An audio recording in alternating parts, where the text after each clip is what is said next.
Skateboarding. Learn to skate like a pro. Skateboarding. Skateboarding by Clive Gifford.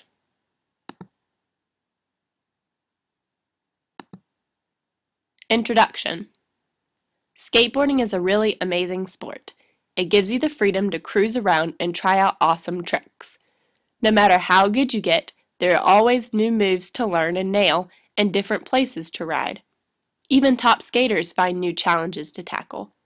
This book will get you into skateboarding and help you learn the basics, from board care and how to bail out when falling, to performing your first ollie. It will also show you some of the latest and greatest tricks around. A street move, jumping down some steps. Street skating lets you use any piece of street furniture from benches and curbs to steps and rails. Just make sure you're skating in a place where it's safe and legal. Me plus my skateboard equals awesome. Daryl.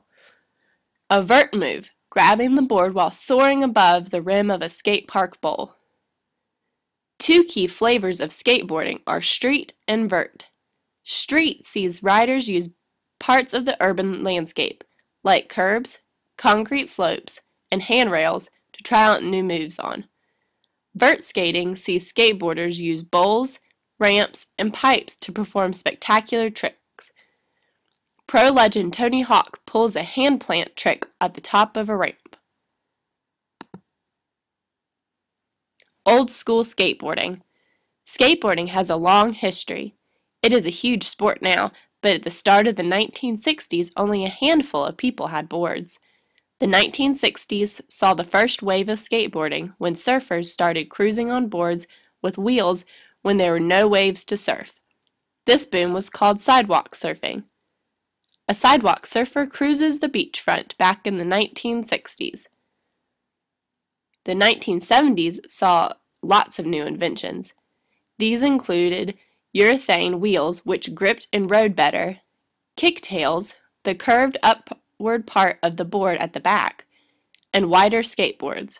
These helped riders invent lots of new tricks, including in 1978 the ollie.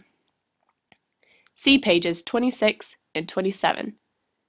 There are no rules about what tricks you can and can't do. Invent your own. Gus. Skateboarding in empty swimming pools was popular in the United States in the 1970s.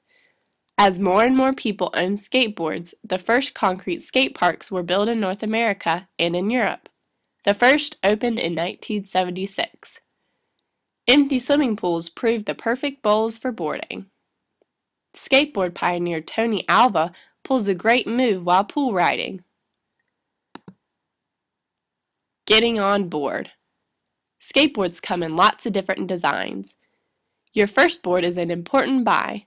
An unsuitable board might put you off, so make sure you get advice and a good quality board from a specialist skate shop. When I started, I used smaller wheels because they are not as fast. Taylor. The hardness of a skateboard wheel is measured by a device called a durometer. The higher the number, the harder the wheel. Softer wheels with a reading of 75 to 90 are good for cruising on roads and rougher ground. Harder wheels with a reading of 95 to 98 are used in street skating. Wheels come in lots of colorful and great-looking designs. Larger wheels, 2 1/5 inch or more, are good for cruising and vert riding.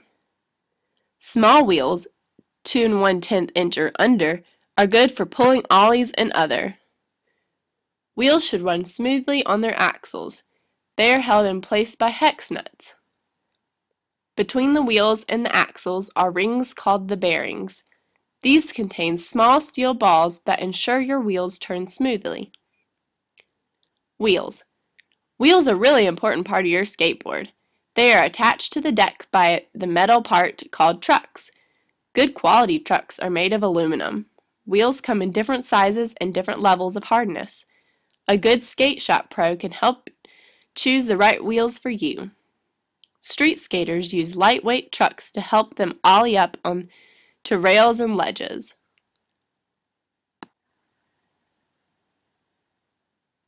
If you like this book, you can finish reading it at